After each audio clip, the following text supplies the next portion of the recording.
What is going on, everybody, and welcome back to another edition here on the Patriots Roundtable, here on the AFC East Roundtable, brought to you by Roundtable Sports. As always, you got the two usual suspects here. You got your boy Colby, also known as Patriots Global, and you got Jace, also known as Patriots Drive.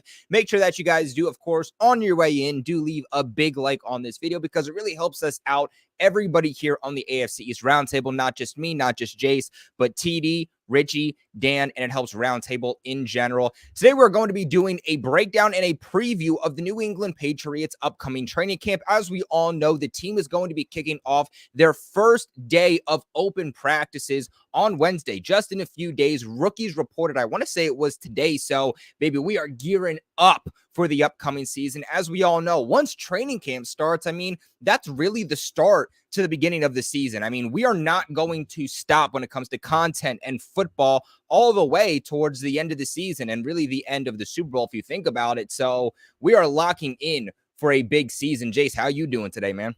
I'm doing great. Yeah, like you mentioned, pretty much every Friday from here on out, it's going to be talking football. I mean, we got the training camp, then we got the season, and then, after that, we got the draft and stuff like that. So the dead period where it's kind of boring is over. It's time for Patriots football. Hopefully it's a little bit better year than last year, but, we'll see. I do got to say one thing, though, to all the Patriots fans out there. I know this is a little bit of a newer show, but if you guys follow Roundtable Sports, they just released new merch. Did you notice what team from the AFC East Roundtable wasn't included in there?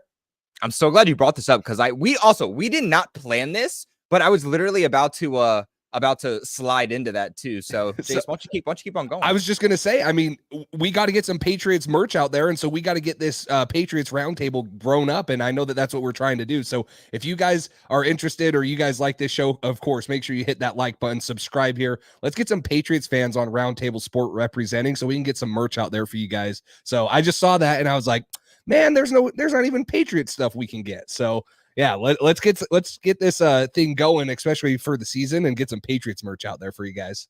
I know, dude. It's absolutely wild how disrespected that the Patriots are, especially more specifically. And I'm really not trying to shade anybody. The only thing I'm doing here is I'm saying facts, right? I'm talking about the truth. I'm saying what's really happening. This is no shade whatsoever.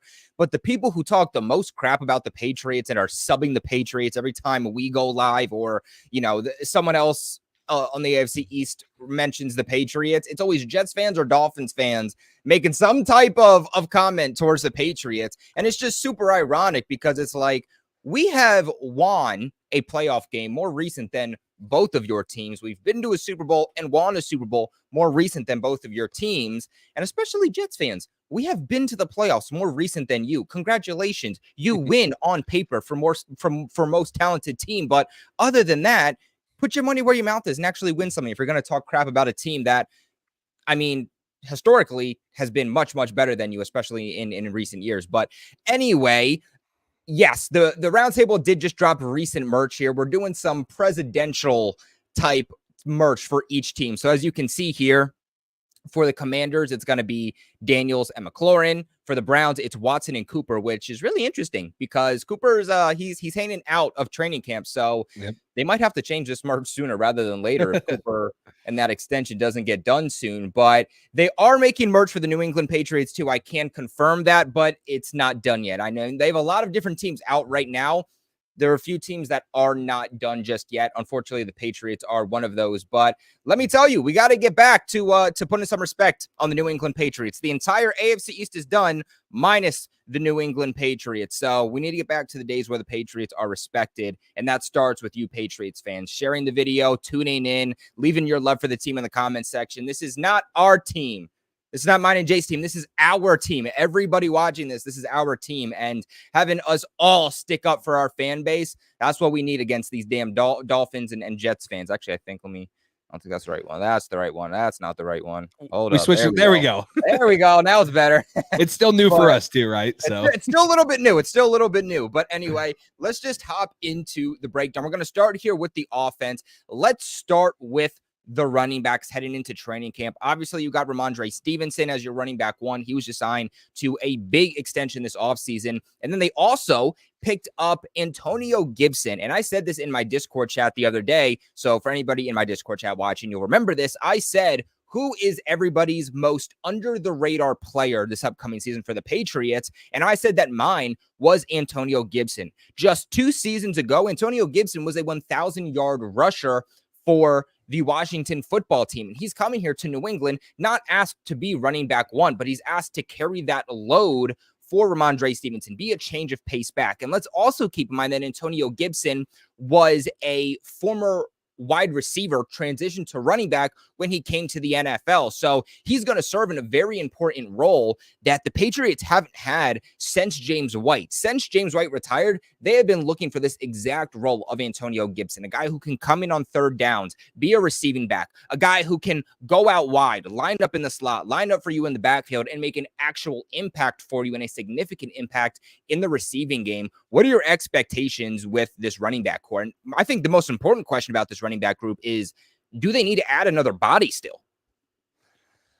I don't think they need to add another body because of the extension to Ramondre. The biggest thing I'm going to look for is, can Ramondre stay healthy? That's going to be the biggest storyline in the running back room. And I hope Antonio Gibson gives him a little bit of breathing room, things like that. He can take the pass catching load off of him. You also heard great things about Jermichael Hasty. So first thing for me when looking at the running backs is, can Ramondre Stevenson stay healthy? Then number 2 is, who's going to step up? Is it Antonio Gibson? Because that's who the expectation is. The expectation is that it's going to be Antonio Gibson. He signed the bigger contract. Jermichael Hasty's, not a big name guy. So who's going to be the running back too? But for me, it all starts with Ramondre. It's the guy that they paid the most money to. They're giving him, like around Derrick Henry type money with what he signed with for the Ravens. I know he's younger, and so I'm not saying he's as good as Derrick Henry, but that's going to be the biggest thing is Ramondre Stevenson's got to stay fully healthy this year. I mean, the last couple of years, he only played 12 games last year and 12 games his rookie year. He played 17 in 2022, but he's only played a full season one time. And so that's going to be the thing. When he was fully healthy in 2022, he had 1,000 yards rushing. So we know what he's capable of. We know that he can be that bell horse back, but he's got to also have a little bit of help. So yes, I am excited to see how they're using Jermichael Hasty, Antonio Gibson, because I do think that they're going to be more of a third down back. I think that Antonio Gibson can provide some value in the running game. I just don't expect him to come in and be splitting carries like they did with Zeke last year. I think this is Ramondre Stevenson's backfield. They gave him the money. They're telling him, hey, take this over. But Antonio Gibson's here to kind of spell you and give you a little bit break of those things. So I'm really excited to see, because I think you can do a lot of unique things with Antonio Gibson. You can line him up in empty formations out of the backfield. He can run really good routes. Like you mentioned, he was a receiver. He's a pretty good pass blocker too. So yeah, you can do a lot of unique things with him. Alex Van Pelt has always been known to have 2 unique running backs. He had Chubb and Kareem Hunt for a long time when he was in Cleveland. So, I mean, it's going to be interesting to see how they game plan and how they're preparing them for the season. So I look for Ramondre to be fully healthy. He's going to be the number 1 guy.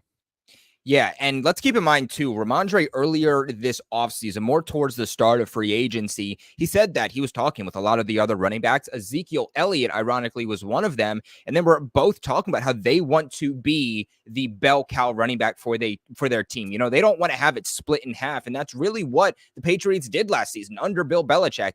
Is they brought in, even when Ramondre Stevenson was healthy, they brought in Ezekiel Elliott to essentially split those snaps. I don't want to say 50-50, but more 60-40. And Ramondre needs to get going, right? And that's what I said last year, is they're not being smart with how they were splitting their snaps to these running backs, because it was one drive you, then one drive you, and then one drive you, and then one drive you. The thing about running backs is that they can start slow in a game, but the more opportunities they get, the easier it is for them to get into a rhythm, right? And that's why it's so important to have a specific number 1 bell cow running back. And that's exactly what Ramondre Stevenson is. What I'm really excited about with this running back core is that they are not predictable. I feel like back in the Sony Michel days, when it was like Sony Michel, Rex Burkhead, James White, it was pretty predictable when those guys were on the field what the Patriots were going to do. When you have Ramondre Stevenson, who is really a 3-down running back, you have Antonio Gibson, who's also a 3-down running back,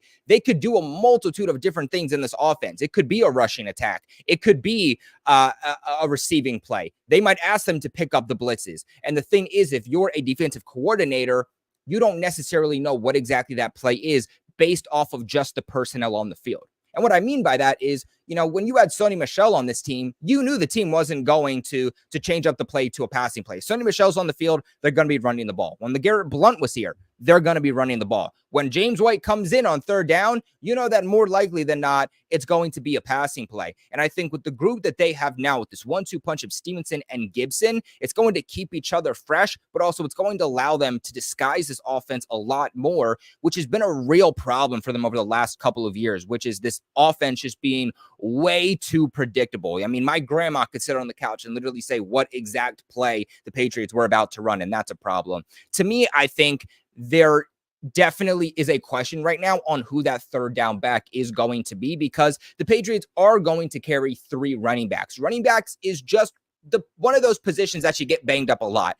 I mean, I would be surprised if we got towards the end of training camp and both Ramondre Stevenson and Antonio Gibson were fully healthy. Obviously, I hope they are, but I would be surprised if they don't deal with some type of nagging issue. They're 100% going to deal with a nagging issue during the regular season. It's just not realistic for Ramondre Stevenson and Antonio Gibson to both stay 100% fully healthy and play every single snap for the entire upcoming season. And so when that does happen, you're going to need to rely on that third down back to also get some carries and be able to take off some of the weight from both of those guys. And who is it going to be? You have Kevin Harris on the roster, who is a good power back. I think that he's a good complementary piece to Ramondre Stevenson if he does go down.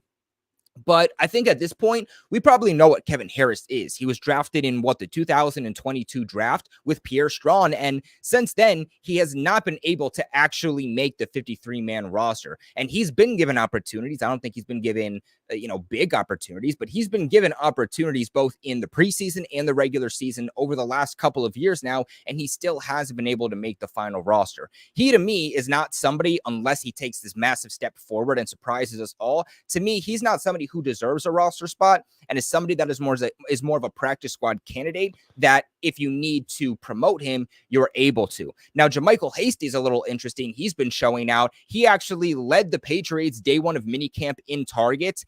He was targeted 7 times and pulled in 5 receptions. So he might be a guy that they want to keep on the roster because of his receiving upside. But I think for JaMycal Hasty to really take over that RB3 role, especially over somebody like Kevin Harris, what he's going to have to do is show that he is also capable as a runner. Because like we talked about, you don't want to be predictable. And we know that JaMycal Hasty is a really good receiving back. We know that he also has special teams upside, which is going to help him, potentially make the 53-man roster. But we also have to see that he can at least be dynamic and carry the load as a running back and help in the running game when he is called upon. So, I mean, Jace, to me, I wouldn't be surprised if there is a possibility that the third down back isn't even currently on the roster. I mean, just going through the NFL free agents at the running back position, there's some interesting names out there. I don't know if the Patriots would bite on any of them. Looking at some of them, sorry, I just closed it out. So you got guys like Damian Harris, who obviously has already been here. Cam Akers, Matt Breida's a little bit older, who's been known for a pass catching back. You could go with Jerick McKinnon, who was with Kansas City last year. Marlon Mack was another guy. Like, there's a couple options out there. Really not sure what they would be asking for. Most of them were under $2 million last year, so I don't think they're going to be too expensive.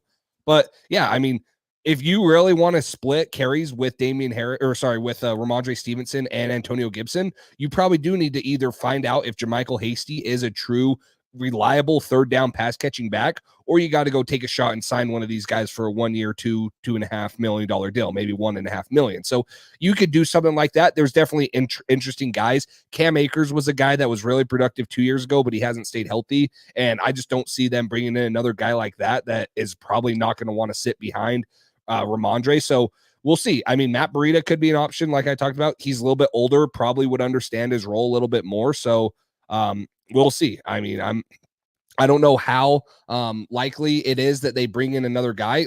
I would bet that Kevin Harris is going to have a bigger role than he has. I'm not saying that he's going to be better than he has, but with no true goal, like the 2 years he was on roster, you had Damian Harris in front of him and Ezekiel Elliott plus Ramondre Stevenson. So there was no room for him to get any carries. So I'm guessing that the Patriots are hoping on him taking a little bit of a him taking a little bit of a step forward and being able to take short yardage, third down, fourth down carries, and maybe some goal line touches. Not a significant amount. He's probably not even going to get 50 touches, but he could get 25, 30 throughout the year. That's probably, enough to take off Ramondre, especially if it's in those situations where everyone knows it's going to run the ball, big, heavy bodies in the game because it's short yardage. They're trying to stop them. That would be where I could see Kevin Harrison. That's honestly, that's his role. Like, that's going to be his role in this team. He's not going to, I don't see him as a 3-down bell horse back like Ramondre is.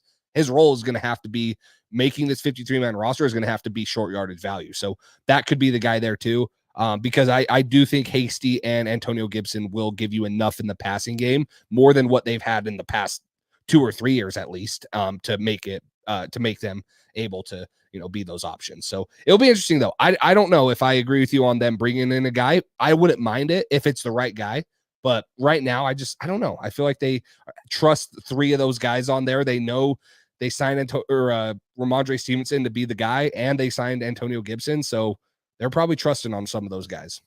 Yeah, dude, I wouldn't mind a Jerick McKinnon whatsoever. Yeah. I think that he was a dog with Kansas City. I think that there could be a really good role here for him, especially that kind of transitional role. And, you guys might be thinking to yourself, how are they going to get these backs all touches? How are they going to get Ramondre Stevenson, Antonio Gibson, plus a third guy enough touches? This is something that under Belichick, they constantly did. Again, I mean, you had Sony Michel, James White.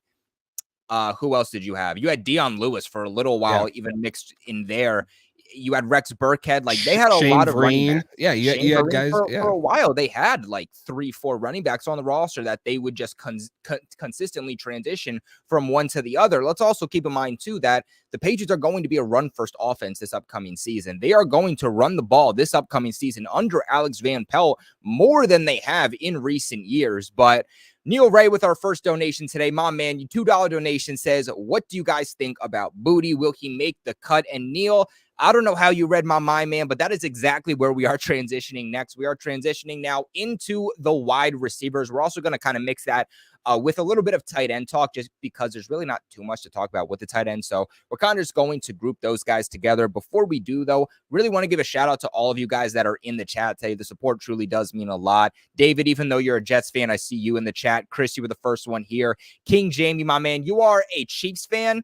And despite being a Chiefs fan, one of the nicest people that I have ever met. You would think that the people that consistently win are the people that talk a lot of trash, but it's funny. It's the teams that don't win and are constantly disappointing every year. Those are the teams that talk the most crap. It's super ironic. I don't understand it, but yeah, it's guys like Ron P in here, who's a Jets fan, who we live rent free in their head because we have 6 Super Bowls in the past 20 years, and he's still tuned into a Patriots Roundtable podcast just to troll us. And yeah, who is it? Ryan says in here, or Ray. Yeah, you're dependent on a 40-year-old Aaron Rodgers. Good luck, bud. That's fine. Have fun this year, but yeah, keep talking your crap, Ron. It's funny to me that like Jets fans think that they have this weight off their back from the Patriots because they beat us in the final week with who the Patriots were, a 4-win team. It was a the final week of the season. They had transitioned quarterbacks. It was snowing. You beat the Patriots once. They beat you 15, 16 straight times. You won one game in a meaningless moment. I don't think that weight's off your back until you can like consistently start beating the Patriots. But again, I'm not saying we're going to be anything much to talk about this upcoming season, but I think people are sleeping on the Patriots a little bit too much. But speaking of King, Jamie says, hello, Colby, and hello, Jace. I believe this is my first time seeing y'all. I'm Jamie. Nice to have an opportunity to get you. Trust me, Jace, you're going to love King Jamie. This guy is, like I said, the nicest person I think I've ever met that is especially a Chiefs fan. That's good. We even got Finn's take with CB in here. I'm telling you, it's the Dolphins fans especially that are just like, they're crazy. But you know what? Whether you're a Jets fan, you're a Dolphins fan, a Bills fan, or a Patriots fan, we appreciate you guys tuning in because, like I always say, whether this is your team or not, you want to know what's going on with the Patriots. There's a lot of questions, a lot of unknowns about this team. Despite you thinking that they're going to suck, that's what you want to happen. You don't actually know what's going to happen because it's a bunch of unknowns. Keep your friends close. Keep your enemies closer. You're going to want to know what to expect when your team plays the Patriots twice a year. But let's just get into this. Let's get into wide receivers. I think that this is probably the position with the most questions. You bring back Kendrick Bourne, he's going to be your wide receiver one when he's healthy, but he goes down with, what was it, an ACL or an Achilles injury? I want to say it was an ACL injury that he tore during the Dolphins last year. That kept him out on the season. He gets an extension this offseason. We didn't see him during spring practices. We heard from Kendrick Bourne and Jerod Mayo that he was expected to be back by the start of training camp, but then we had some reports from Greg Bedard who said he wouldn't be surprised if Kendrick Bourne started the regular season on PUP. So a lot of questions about Kendrick Bourne's availability to start training camp and what that's going to mean. You have Javon Baker, the rookie, who we didn't really see much in minicamp because he tweaked something during one of the last days of OTAs. You have Jalen Polk, who's a rookie who you're hoping to see a lot from. You have Kayshon Boutte, who his legal charges were just dropped from gambling. So he looks like he's not going to serve any type of suspension or anything whatsoever. He started to pop off during minicamp.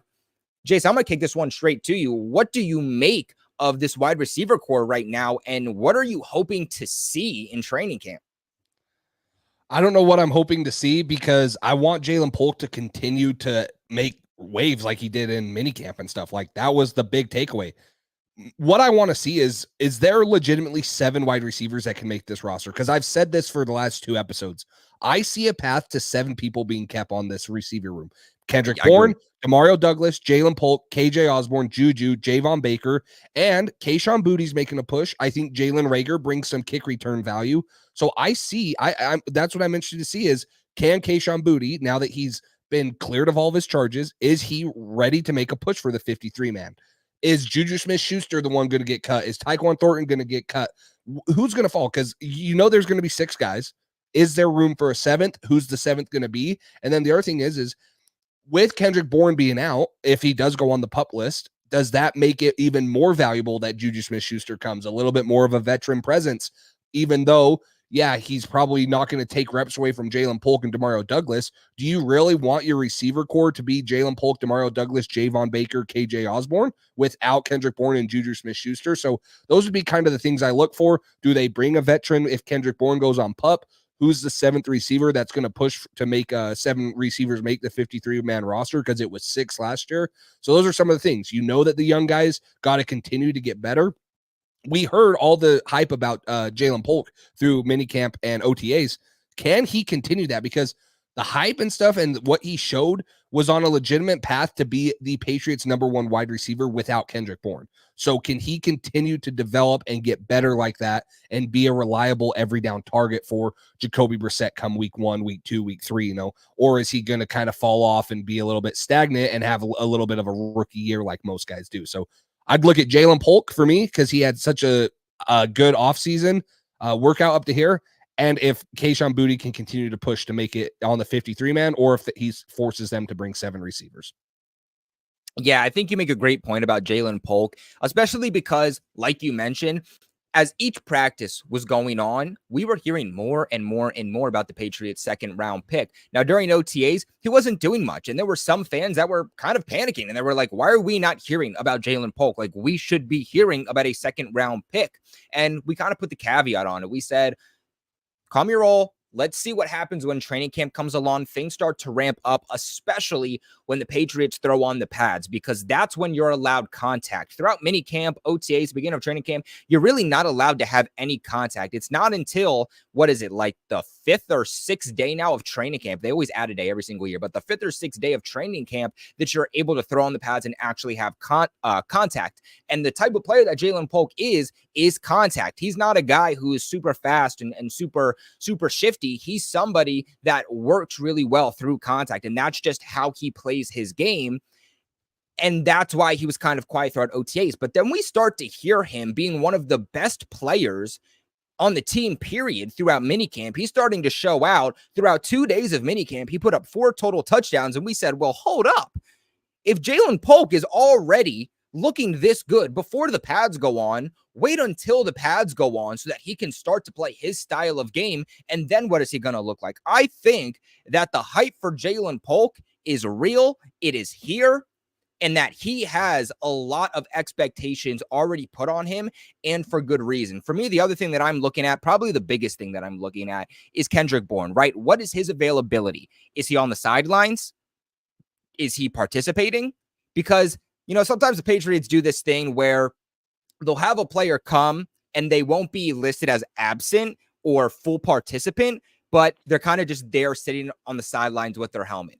Basically, they're not playing. They're not participating. They basically are just there to be there and get the mental reps. I think Kendrick Bourne, like I mentioned, is going to be a major piece in the Patriots offense this upcoming season. Right now, he's slated as wide receiver 1. People might say Demario Douglas. Demario Douglas is the Patriots' biggest splash play wide receiver, but he's not a guy that's going to get coverage dictating number 1 wide receiver looks. That guy is going to be Kendrick Bourne, and Kendrick Bourne is going to be a major piece in what the Patriots want to do. So I think his availability is super, super important. What I also want to see too is what is the first team offense with wide receivers, the second team offense, and the third team offense, because that'll give us an early look at how the Patriots view these wide receivers. And to me, that'll dictate how they view somebody like KJ Osborne, who I think is going to make the final roster. The Patriots gave him enough guaranteed money to where you think he should be a roster lock, but he had some troubles with drops. He had some troubles with drops during OTAs. He had some troubles with drops during minicamp.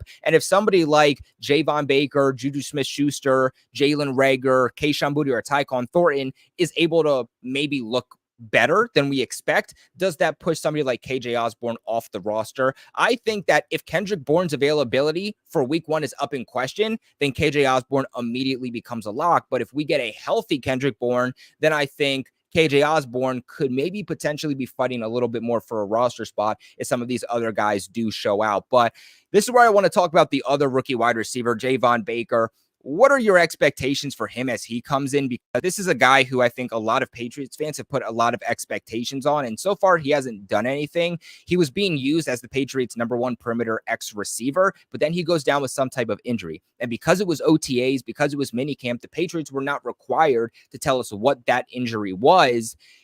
What are you expecting from him as he comes in? I mean, obviously we don't know what the injury could potentially be, but we got to have some type of expectations for him. Yeah, it's hard because we didn't get to see much of him in minicamp OTAs. If we got to see as much as we got, to see Jalen Polk and stuff out there, it would be a little bit easier to put expectations.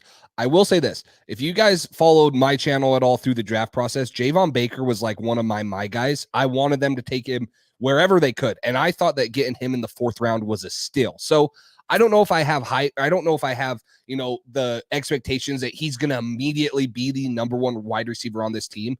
But I have really high hopes for this guy. This is a guy that was a 4-star that went to Alabama, transferred to UCF. He had 1,100 yards last year. He led the country in yards per reception at almost 22 yards. He had 7 total touchdowns. Like you mentioned, he is really freaking good on the outside. He can also have a little bit of versatility on the inside. He had 574 deep yards in college football, which was 7th amongst receivers. He had 15 deep catches of 20-plus yards, which was top 3 in the country. He's going to be a vertical threat. So, I mean, yeah, he didn't run Tyquan Thornton 4.28 speed. He ran in the 4.5s, which I think is probably what dropped him a little bit in the draft. But I have expectations. If he's fully healthy, he has the mentality, he has the work ethic, he has the talent. I think he can come in and be an immediate impact player on the Patriots. Like I said, he's not going to be a number 1 guy, but I think he could be an X receiver. He's probably the most prototypical X on the roster right now. So you could put him in sets with Demario Douglas at the slot, Kendrick Bourne, or Jalen Polk at the Z, and you could do a lot of unique things with those 3 receivers. And, that's just not talking about when Kendrick Bourne is healthy. So I'm really excited to see him full go because I don't have high expectations for him, but this is a guy that I loved in the draft process. I thought that he was going to be a great receiver wherever he went. And so for me, I'm just excited to see him get out there, ball out, and see what he can actually do when he's fully healthy. Because when I did a film review on him on the Patriots Drive channel, if you guys haven't watched it, you can go check that out. He's just different. Like, he moves different. His hands are great. He makes contested catches. He's physical in the run game when he wants to block. He does a lot of things really, really good. And I'm excited to see what he can do for the Patriots fully healthy. So expectations for me, to answer your question, I don't think right now they're as high as Jalen Polk's just because of what Jalen Polk did in minicamp. But man, just how much I like this guy and how much I thought he would fit with the Patriots. I mean, he's probably the 2nd or 3rd receiver that I'm looking. I'm really excited to watch Jalen Polk. I'm excited to see how Demario Douglas continues to go. But other than that, it's probably Javon Baker. Like, I'm so stoked that he's a Patriot, and I'm ready to see what he can do fully healthy. Yeah, I think I'm really curious to see who the Patriots view as their like number one X receiver when they have all of their receivers fully healthy. When Kendrick Bourne is here, do they view him as the number one X, or do they view somebody like Javon Baker as the number one X? Because to me, the way that I see Javon Baker versus Jalen Polk is Javon Baker has the much higher ceiling. I think that he can become a wide receiver one, but I think he also has a low floor. As for with Jalen Polk, I don't think he's ever going to become a true number one bona fide wide receiver, but you're very confident that he's going to be a number two. And I think that week one, immediately, he's going to have a big impact, and he's going to be somebody that even takes on a high snap count.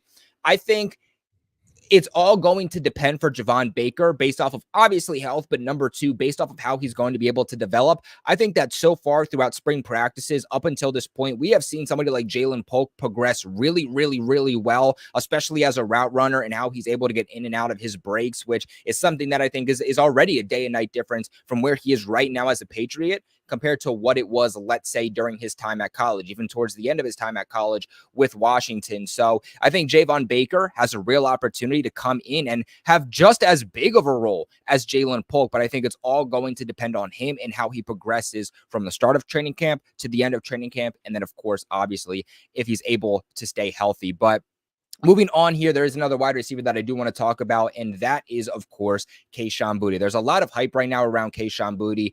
And for me, I touched upon this a couple days on my channel. I did break down how Kayshon Boutte has the best chance to make the Patriots 53-man roster more than ever.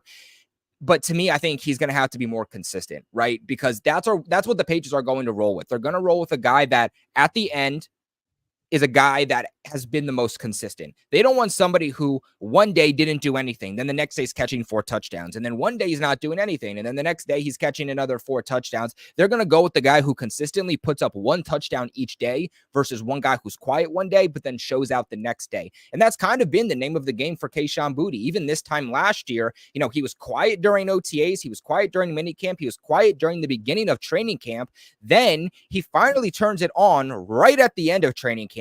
He starts to look good in the preseason game against the Packers. That's what made him make the Patriots 53-man roster. Guys, let's keep in mind, football is what have you done for me lately, not what did you do for me at one time. The player that I compare this to is Maurice Harris. Back in, I want to say it was 2018, the Patriots had a free agent signing in Maurice Harris, looked great with Tom Brady, rolling with the first team offense, but he wasn't able to stay consistent when the pads went on. He ends up being cut by the Pats during 53-man roster cutdowns. I think that's what Boutte's going to have to do, is that he's going to have to show he can look good with Brissett, he can look good with May, but that it doesn't necessarily matter if you spark, but it more so matters the consistency that you're going to show. And I think that he's someone who's going to get a lot of looks when it comes to the preseason. And I also think that he has the edge over somebody like Juju Smith-Schuster, over somebody like Tyquan Thornton, because the Patriots are going to want to roll with the guys who show potential,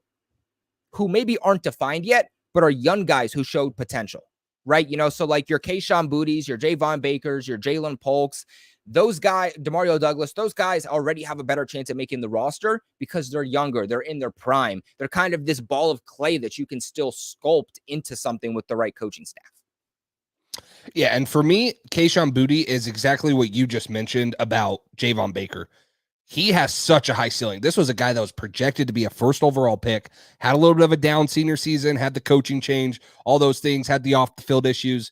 This is a guy that, if he can figure it out, he as legit boom or bust like talent. His freshman year at LSU, he was absolutely phenomenal. He had a 300-yard game against Mississippi, the University of Mississippi.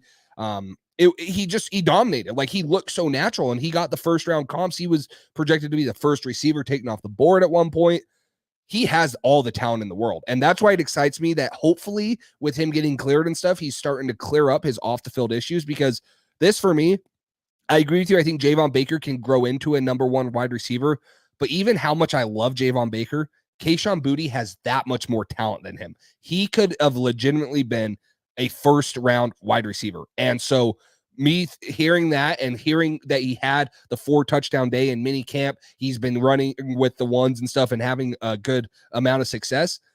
It excites the crap out of me, because I really do view him, if he reaches his full potential, he's got the highest upside on this roster. Now, that's a big if. if he reaches his potential, is huge. Like that could be the biggest question mark on this team is can he reach that? But man, if he reaches what we know he can be and he gets all that stuff figured out, he's the most talented receiver on this roster. And it would be really fun if he could figure it out and you have a combination of 4 receivers of Demario Douglas, Jalen Polk, Javon Baker, and Kayshon Boutte. That would be a young receiver core that is going to make a lot of waves in the NFL. And if they can develop well this year, when Drake May's ready to start, whether it's week 10 or maybe even week 1 of next season, and they're developed and they're ready to go as solid NFL receivers, it's going to make Drake May's life so much easier. So I'm excited to see what Kayshon Boutte can do. I really think he's pushing to be the 6th receiver. If not, he's going to force the Patriots to bring 7, because if he keeps up what he's doing and he keeps clean off the field, he's got the talent that you can't risk cutting him and can't risk trying to get him on P squad, because someone will snatch him up and take a chance on him. So I'm excited to see what he can do. Also, a little bit less exciting just because we've had him for 2 years now and he just hasn't reached that, but hopefully he can turn the table this year. Yeah, I think what's interesting too about the wide receivers that the Patriots have is like there's a lot of potential, right? We don't know what they're going to be exactly, but there's so much potential because there's so much young bucks. And this is something that we just haven't had in a long time. I mean, during Tom Brady's tail end of his career and really the most part of his career, especially with Belichick, it was just constantly bringing in veterans, which makes sense because obviously the younger those guys are, the more mistakes they're going to make at first. And when you're constantly in a championship window, you want to bring in veterans who know what to do, know where to be, and can just play professional. That's why, honestly, right now, I think that what the Chiefs need to do is that they shouldn't be trying to get younger with their wide receivers, is that they should be trying to acquire more veterans, because right now they are in their Super Bowl window year after year after year. They should be surrounding him with veterans right now and not young players. But this is the Patriots Roundtable, not the Chiefs Roundtable. So back to the wide receivers. The other thing that I'll say too is that it's what I said about running backs, is that between Ramondre Stevenson and Antonio Gibson, the Patriots running game is going to be significantly less predictable. It's the same thing with the wide receivers, because their wide receivers, at least the majority of them, they're not predictable. Now, you know, Demario Douglas, for the most part, he's going to be in the slot. You know that he's going to line up there for the majority of his snaps, but Javon Baker, he's probably going to be your starting X receiver, that Devontae Parker replacement, but he's someone who, even in college, he was able to play the inside. He was able to play outside. Jalen Polk can play quite literally every single alignment offensively. And there's something that you touched upon when we first talked about wide receivers that I kind of want to go back to. And that's that you think the Patriots could keep an extra receiver. Usually they keep about 6 receivers. I also agree with you that I think they could and they should keep 7 receivers on their final roster, because they have so much potential in these guys. But not just that, it's going to be a different system that the Patriots ran under Belichick, that ran under Bill O'Brien, that they ran under Josh McDaniels. They're going to run a lot more 11 personnel rather than running a lot of 12 personnel. And the Patriots under Belichick, Tom Brady, they were infamous for loving their 12 personnel. I mean, your Rob Gronkowski, your Aaron Hernandez, your Rob Gronkowskis and Martellus Bennett, even as late as 2021 when you had Hunter Henry and Jonnu Smith. Even last year, Hunter Henry and Mike Gesicki, they constantly tried that 12 personnel, those 2 tight end sets. And you might get that from time to time with Alex Van Pelt, but for the most part, he runs significantly more 11 personnel, which is having 3 wide receivers. And if you're going to consistently run that type of personnel, sooner rather than later, you're probably going to have some injury problems. You have Kendrick Bourne coming back from a season-end injury. You have Demario Douglas, who had like 3 concussions last year. He's a little bit injury prone. So I think that absolutely, without a doubt, they should be keeping 7 wide receivers. And I agree with the list that you gave. But let's transition here into the tight ends. I really don't think that there's too much to talk about. And really, for the first time in years, there isn't really too much to say about the tight ends. They brought back Hunter Henry. You know that he's going to be, your tight end 1. I think that Hunter Henry is still going to have a role. He's still going to be good. They're still going to utilize their tight end significantly. And he's going to have probably a career season, at least a career season that he's had since joining the Patriots. But he's still not exactly what this offense needs from a tight end, right? He's not David Njoku whatsoever. The guy that is closest to David Njoku on this roster, obviously not as good, but the closest is Jaheim Bell. Right. And currently they're still trying to figure out who their tight end 3 is going to be. You have obviously Hunter Henry, tight end 1. You have Austin Hooper, who some people think that he might be a surprise cut. I don't think he's going to be. I think that he's pretty solidified in here. I think he's a really good veteran number 2 tight end. He fits what the Patriots want to do. He's a good blocker. He's a good receiver. But let's also keep in mind that he's been in this Alex Van Pelt system before, and I think that they need a guy with that experience within the system itself, which kind of brings up the question, who's the Patriots tight end 3? Is it Mitchell Wilcox or is it Jaheim Bell?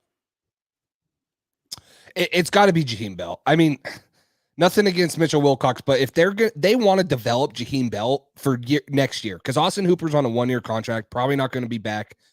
Him and Hunter Henry's game complement each other so well that you can have Hunter Henry as the inline tight end. You can even spread him out if you want, but you can also have Jaheim Bell as more of the movement type. He's going to be a true H-back. He's going to run slide routes. He's going to run deep overs. He's going to be able to go down the seam and be, kind of a quicker target. He's going to be a mismatch for linebackers. So I think you got to take Jaheim Bell. He's got to be tight end 3. I don't know how big of a role he's going to have. Like you mentioned, 12 personnel is probably not going to be in the cards as much as it was the last couple years. They're going to use Hunter Henry and Austin Hooper in the 12 personnel sets when they do also. But Jaheim Bell is probably going to have a little bit of a role. They're going to try to get his feet wet just a little bit. He's got to be the guy, though, because like I mentioned, I don't see them going out and signing a tight end next year in the offseason unless Jaheim Bell just is not what we think he can be.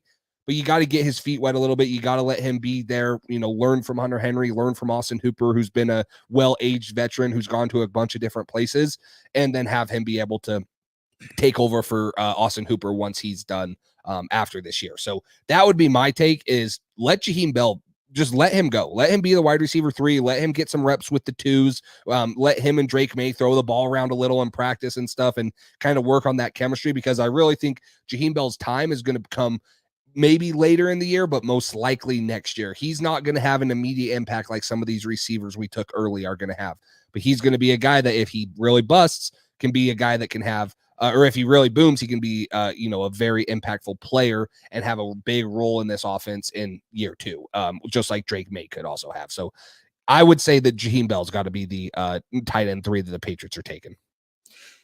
Yeah, I think that Jaheim Bell has the potential to be, one, if not the most explosive offensive player currently on the Patriots. And I think hands down, it's really not a question. He is your most explosive tight end. The problem is that he's really not your classic tight end. He's not a good blocker whatsoever. He's undersized to play tight end as it is. He is fast to play tight end. But again, you come back to those undersized issues. But if you transition him to a wide receiver, now he is significantly slow for somebody who is a wide receiver. So he's more of a mismatch. I think that if they want to replicate some of the things that Alex Van Pelt was able to do with David Njoku, that's something you're going to do more with Jaheim Bell and not so much something that you're going to do with, Hunter Henry, Austin Hooper, or Mitchell Wilcox. For me, the third wide receiver on the roster is going to be really interesting because what do they want?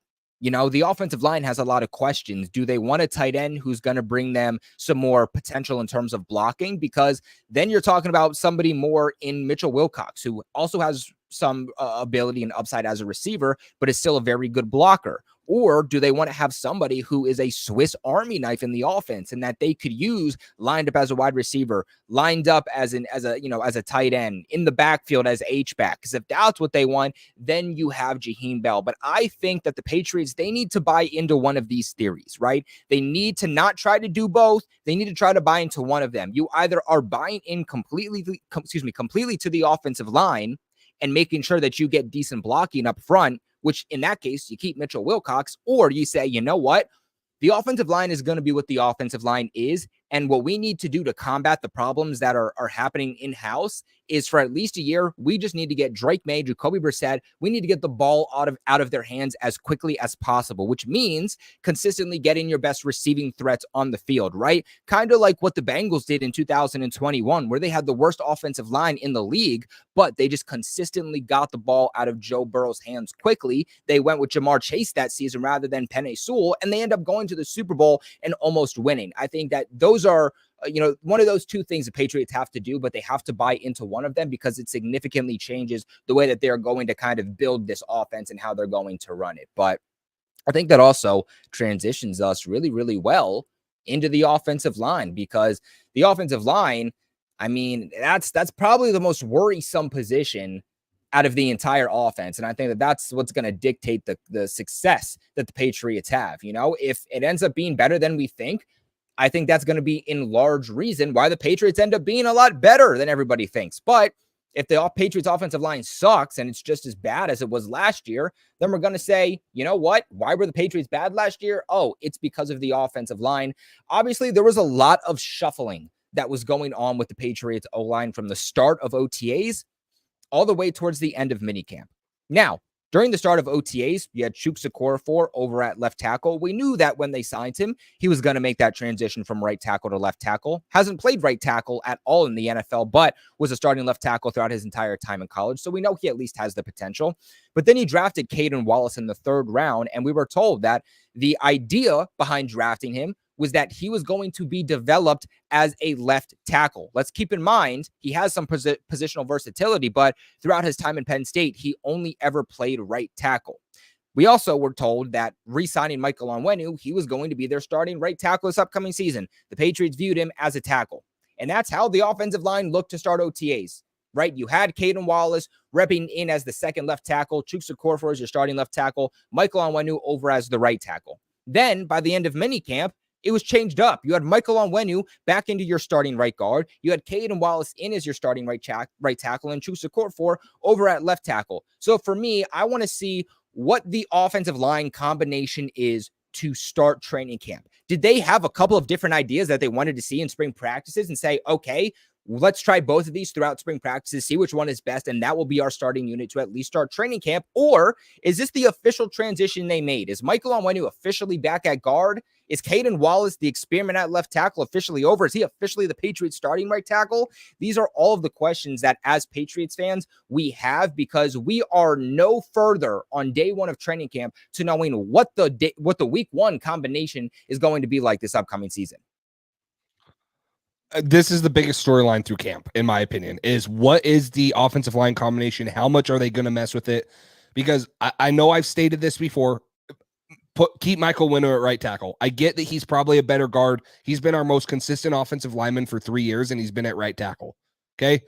We just drafted 4 interior offensive guys in the top 150 in the last 2 drafts, right? You have Jake Andrews, Sidney Sal, Layden Robinson, and you have Antonio Mafi. That's not even counting Cole Strange, who was a first-round pick. So you've drafted interior guys. You got to keep Michael Onwenu at right tackle in my mind. I thought Sidney Sal was good towards the back half of the year. He's probably going to be your right guard. You're probably going to have David Andrews at center. Maybe Jake Andrews can make a push for him. I'm going to guess that's not this year. We all know the injury to Cole Strange. So is it going to be Nick Lever or Antonio Mafi or Layden Robinson at left guard? And then the biggest question, which I still am mind boggled that they didn't even address it in the draft. I get that they tried to take Caden Wallace, is what's the answer at left tackle? You mentioned it. Is it going to be Chukwueze Okorafor? Is it going to be Caden Wallace? Is it going to be Zuri Henry? Right now, we have 2 of our top left tackles, in my mind, are most likely better at right tackle. And that's a scary thought for this offensive line. So for me, this offensive line combination, how much they shifted around, who they're playing where, is going to be the biggest thing I'm looking at. Because if this offensive line can't even protect for Jacoby Brissett, I would say don't let Drake May play at all, because there is no need to run Drake May out there and just let him get killed game after game. So I agree with you. This is the biggest one I'm watching. Who's at left tackle? Are they moving guys consistently, or are they going in day one and week one and saying this is going to be the combination? Because right now, most of these guys haven't played much football together. There was so much shifting around last year that Michael Onwenu probably doesn't have as much chemistry as he does with Sidney Sal and Antonio Mafi. Plus, they have Layden Robinson. David Andrews is going to be the glue to hold the line together because of his veteran presence and how smart he is. The left tackle is going to be new no matter what. So there's not really chemistry you're working with either. So in my mind, they have to go in and be pretty consistent with who they're going to play where. And they kind of just got to force feed them reps and say, this is what we want it to be, and this is what it's got to work out to be.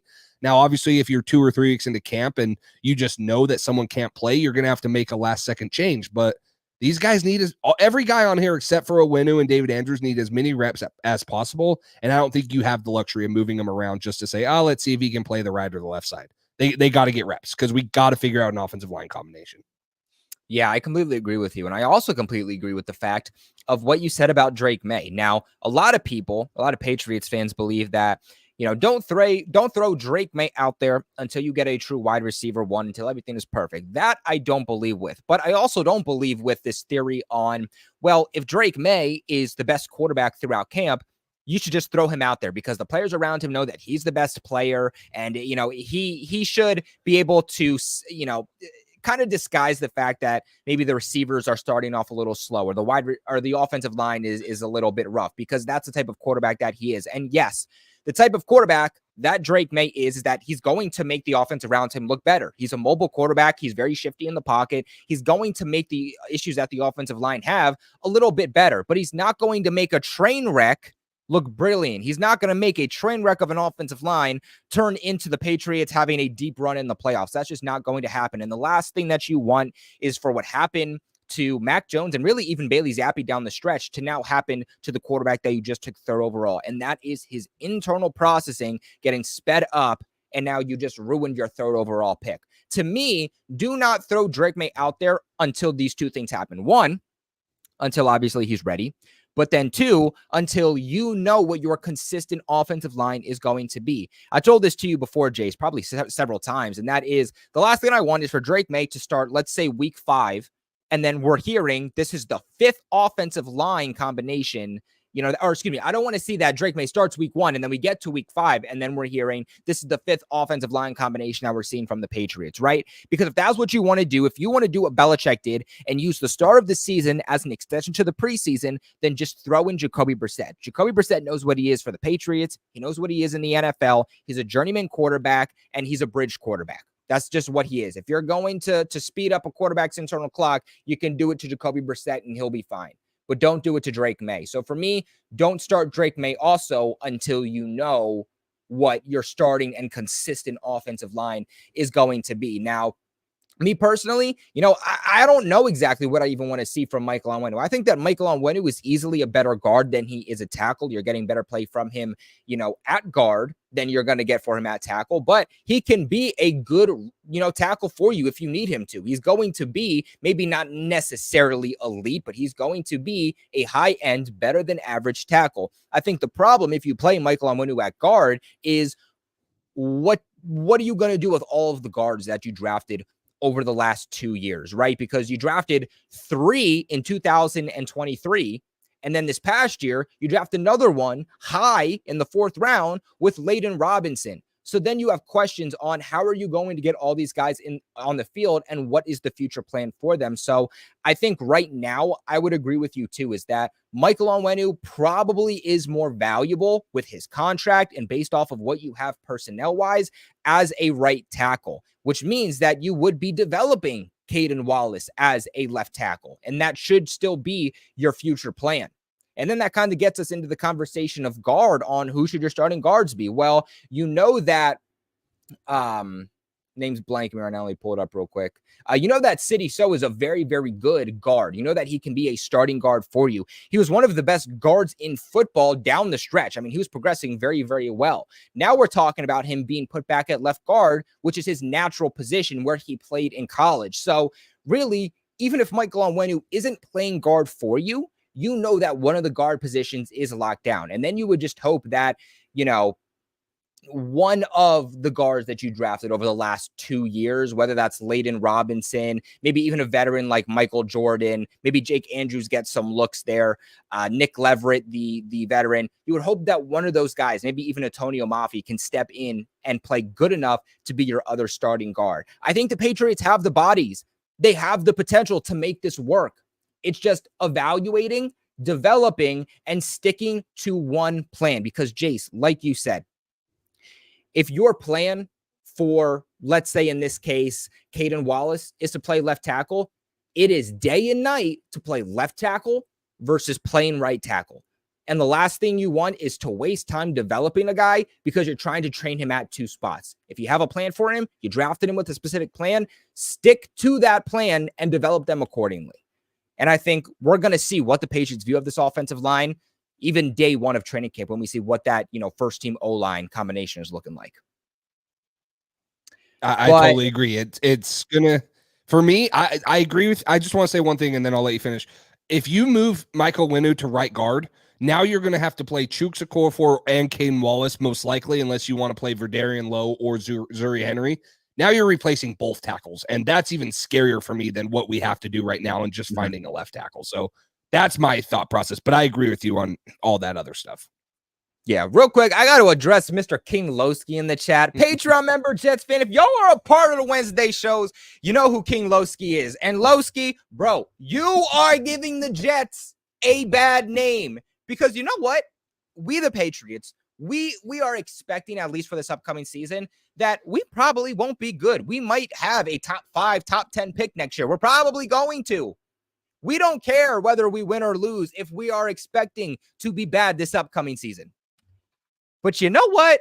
At least we can be honest with ourselves. You Jets fans, man. You Jets fans are getting a little bit too delusional for me, all right? Why are y'all talking crap about the Patriots and how bad the Patriots are when the Patriots have beat you how many times over the last years?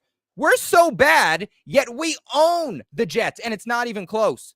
You won one game against the New England Patriots last year. The Patriots were historically bad last year, and you still only won one game against them in a snow game with a changed quarterback and a head coach that was on his way out.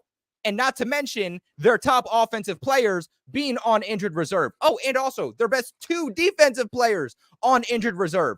It took all of that to happen to the New England Patriots for your Jets to finally beat us. Also, the New England Patriots have been to the playoffs more recent than your Jets, won a playoff game more recent than your Jets, went to a Super Bowl more recent than your Jets, won a Super Bowl more recent than your Jets. So if our team is that bad, what does that say about the New York Jets, Jace?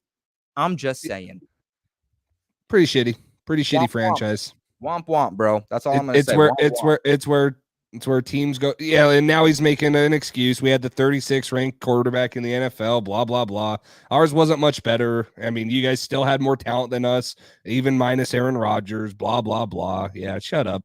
It's why Bills fans are respectable. They at least, can talk some sense in here. Like I said, King Lowski probably was a Giants fan when they beat the Patriots in the Super Bowl, and now he's coming out because you have Aaron Rodgers. So Jets fans, you guys just stay unclassy. It's fine. We'll just keep beating you guys, even though we're pretty shit this year. But that's okay. One more thing, too. Lowski says the Patriots won't win anything the next 50 years. You are in a 2-year window, Lowski. You guys are in a 2-year window with one of the oldest rosters in the NFL before you're back in the quarterback carousel, and then your team is back in the dumpster because you know what?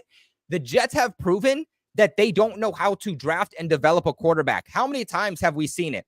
Sam Darnold, Zach Wilson. It doesn't matter how high of a first-round pick you guys have. You don't know how to take a quarterback and develop them. That's why you traded for Aaron Rodgers. The Jets traded for Aaron Rodgers because of their inability to get a young quarterback and then develop them within their own system accordingly. I'm just saying, you're in a 2-year window, and then you're back to being the New York Jets. If you don't win something within the next 2 years, you're done. Your window is officially closed. You're hitting the restart button. At least the New England Patriots, we're starting our rebuild. We have a new young head coach.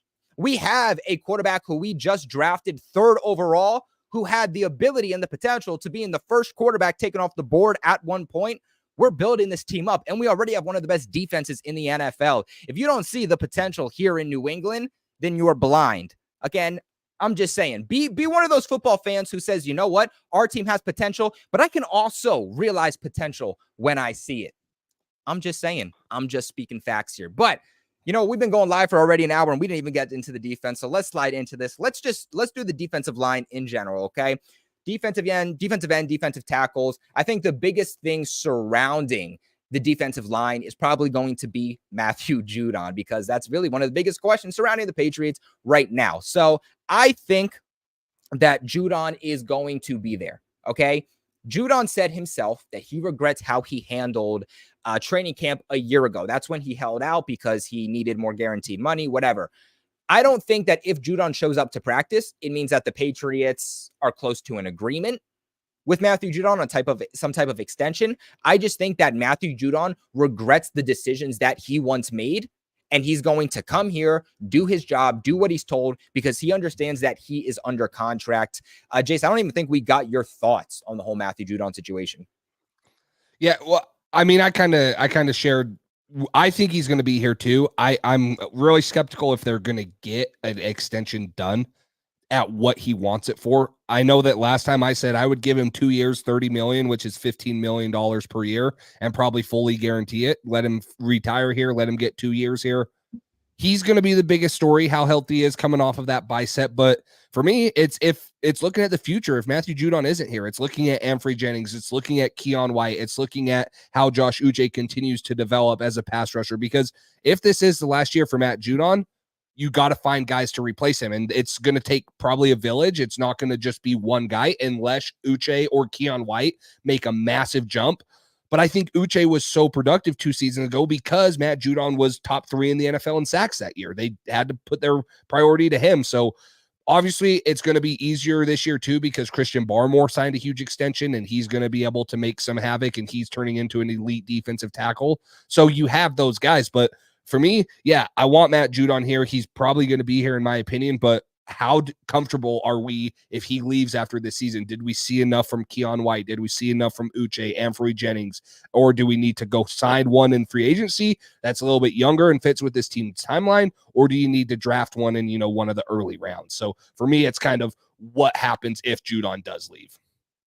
Yeah, real quick, shout out to Professionally Certified Hater with the $2 donation. Says, Jets fan here, wishing a healthy season for both teams. You know what? That right there, man, that's what it's all about. 2 teams who might have differences, having their own thoughts, having their own differences, but still respecting. And I wish that the Jets have obviously a healthy season too. I think their season is going to be really based off of whether they're healthy or not. And you know what? There are some good Jets fans out there. So when I say Jets fans are delusional, it really goes out to the majority of people that I see on the comment section here on the AFC's Roundtable and Roundtable Sports. But I know that there are really a select amount of Jets fans out there that are genuinely down to earth, good people. Professionally Certified Hater, he's one of them. Obviously, our very own Richie here, Jets Media, he's another good one. Ryan, Jets Talk 24/7, another great Jets fan. Ian from Jets Central, another one of my really good friends. Some of my best friends, honestly, are Jets fans. So I know that they're out there.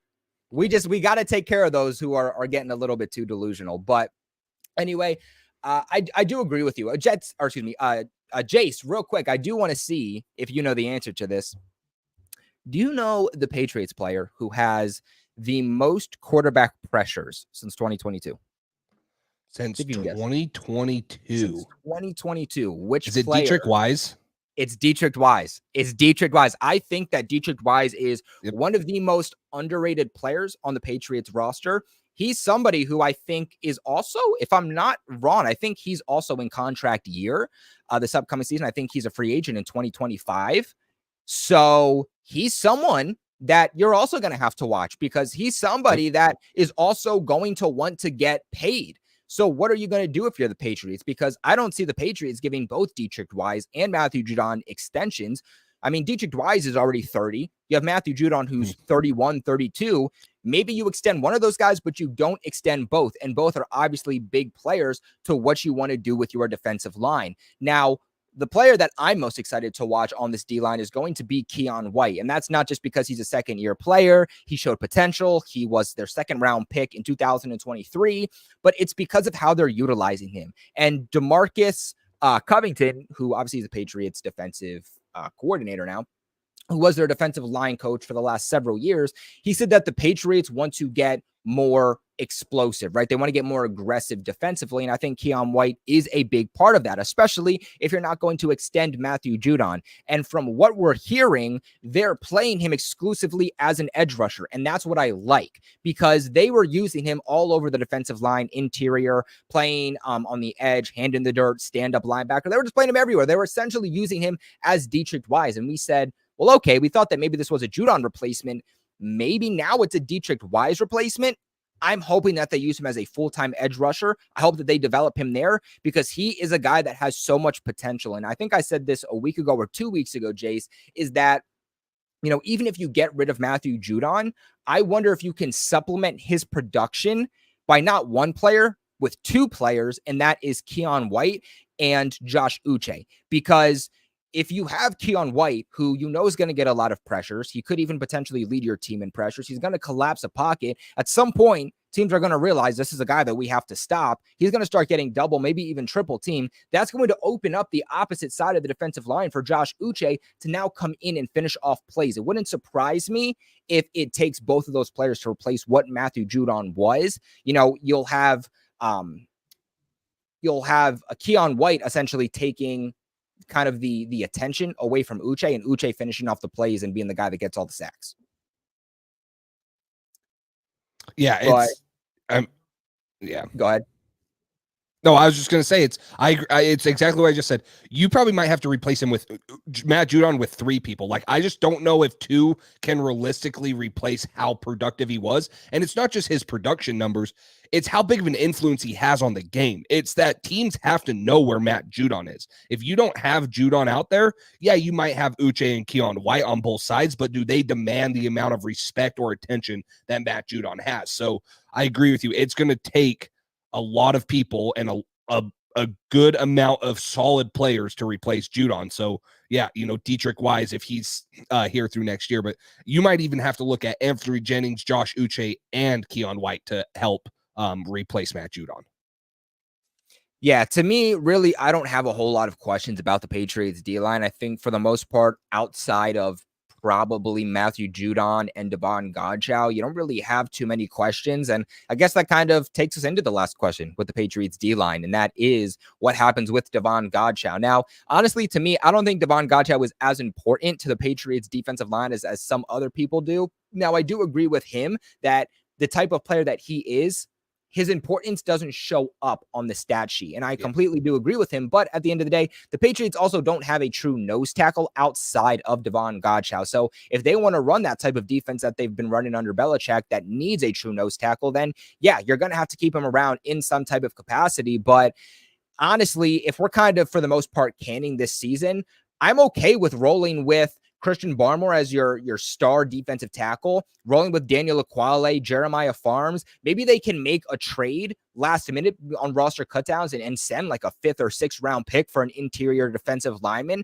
And then that can be your team. I mean, I know that Devon Godchaux is in contract year and he does want to get paid, but at the end of the day, if you can ship him off for something, no matter what that draft pick is, and then just ride this upcoming season, then I'm okay with it. And I know that Godchaux is a really good guy in the locker room, but I think there's also a lot of really good guys that are in the locker room right now. So if you get rid of one of them, I'm really not all that worried. It's just the last thing for me as a Patriots fan I want is any toxicity in the locker room. When we start the season, I don't want anybody that's holding out. I don't want anybody that's talking about a contract and not happy with their contract and making a big deal about it. So if we're getting to a point where Daniel Ekuale is still holding out of Patriots training camp and he's not participating because he's not getting an extension, then in my own personal opinion, ship him off and find a way to make it work. You have a great defensive line. You have great interior defensive linemen. You have really good linebackers. You have a good enough team to be able to make up for what Daniel Ekuale is. And with an $11 million cap hit, it's still insane to me that he wants more money.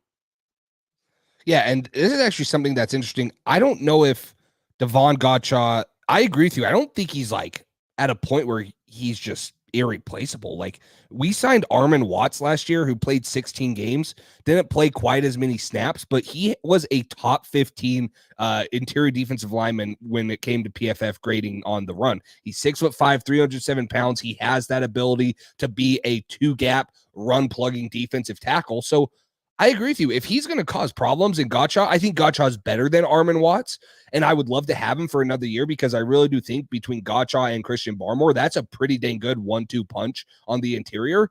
But I think that Armin Watts or Daniel Ekuale could be guys that could step in and for a year at least fill that role. Christian Barmore is the name of the game on the interior. It doesn't matter who's there. It's Christian Barmore. He was great in the run. He was great in the pass. He's super twitchy. It's hard to block him with one guy, and he can get to the pass rusher too. It's the name of the game there. So I agree. I don't think that if he's going to cause all this problem, you can replace him with an Armin Watts for a year. He was good in the run last year for Pittsburgh, played a bunch of games, and he can, do things that Christian Barmore can't just because he's a little bit bigger than Barmore. So I agree. I think that if he's just throwing this fit and really wants this huge contract or something, I don't think he's as replaceable as some people are making him sound. Yeah, like he's not their number one interior defensive lineman. And honestly, with Armon Watts, as good as he was last year, I wonder if that is your 1-2 punch, because with Daniel Aquale, you have a guy who he's really just a space eater. That's all he is. He's not good at stopping the run. He's not good at getting to the quarterback. He's just a big body guy in the interior of the D line. And at the end of the day, if you want guys who are going to make plays for you, but also be more versatile, right? Like we talked about, not being so predictable, having guys on the field that can do everything. Because I think that Armon Watts, Christian Barmore, those are both 3-down guys who are very good against the run, but also have upside at getting to the quarterback. And I wonder if that could be their 1-2 punch this upcoming season. And if that is their 1-2 punch, as they want to get more aggressive, like we said, DeMarcus Covington say, then that kind of thrust not Daniel Aquale, but that thrust Devon Godchow into being your DT3. And why are you paying a guy who is third on your depth chart, who isn't going to get that many snaps, $11 million, especially more guaranteed money that apparently he's looking for as he's holding out? It just, to me, doesn't make a whole lot of sense. And I think at that point, the Patriots should just move on if this is going to continue to be a problem. But let's move on to the Patriots linebacker core. This is one that I think it's pretty solidified, right? Like, you know what Jawan Bentley is going to be. You know what Jelani Tavai is going to be. He is dealing with some type of injury that held him out of spring practices, but, he is expected to be good for training camp. So, you have your 1-2 punch with both of those guys. The Patriots really don't run a defense with 3 linebackers anymore, but you have a guy like Sione Takitaki who is going to come in and serve as that rotational role, kind of that Mack Wilson role from last year on third down. Now, unfortunately, we can't really say too much about Sione Takitaki because he's been dealing with an injury. He wasn't present at all throughout Patriots spring practices. He was there at practice, but he was not participating. He was just getting mental reps. So right now it's all speculation. We don't actually know how he's been looking or how they're going to utilize him.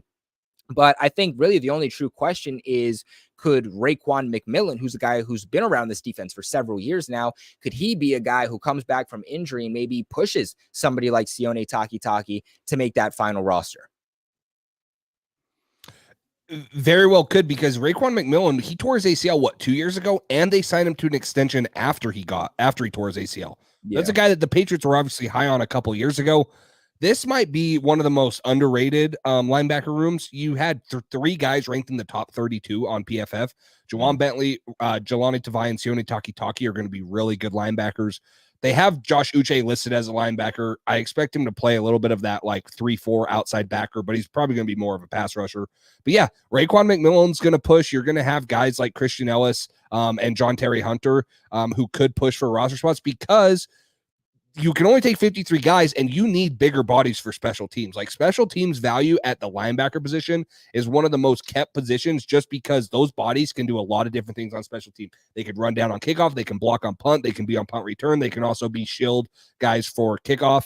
And especially with the new kickoff rule, you're going to want a little bit bigger bodies, because you're pretty much blocking one-on-one with a 5-yard head start. Like, you can't just have light guys that are just going to get trucked and they're going to give up leverage. So you're probably going to see a lot more linebackers taken than what is expected. I would expect Bentley, Tavai, Takitaki to be the 3 main guys that are rotating in that defense. Actually, we'll see how Raekwon McMillan was. Like I said, they had high hopes for him, and maybe he can break into the rotation. But McMillan, Ellis, and a couple of these other linebackers are going to have a ton of special teams value. So you're going to see a lot of these guys, but we'll see. I'm excited for Sione Takitaki. Someone in the chat mentioned that we need to find, it was Mike. He said, whatever pass rush package they had for Mack Wilson need to go to somebody. He was causing havoc.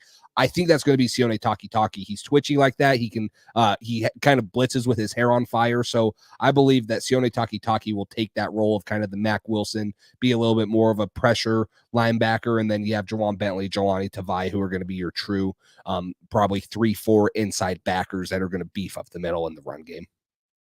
Yeah, he's really improved, especially in coverage over the last few years. And I think his speed is also very underrated. So, like you mentioned, I think he's somebody that could definitely slide in for Mack Wilson pretty seamlessly.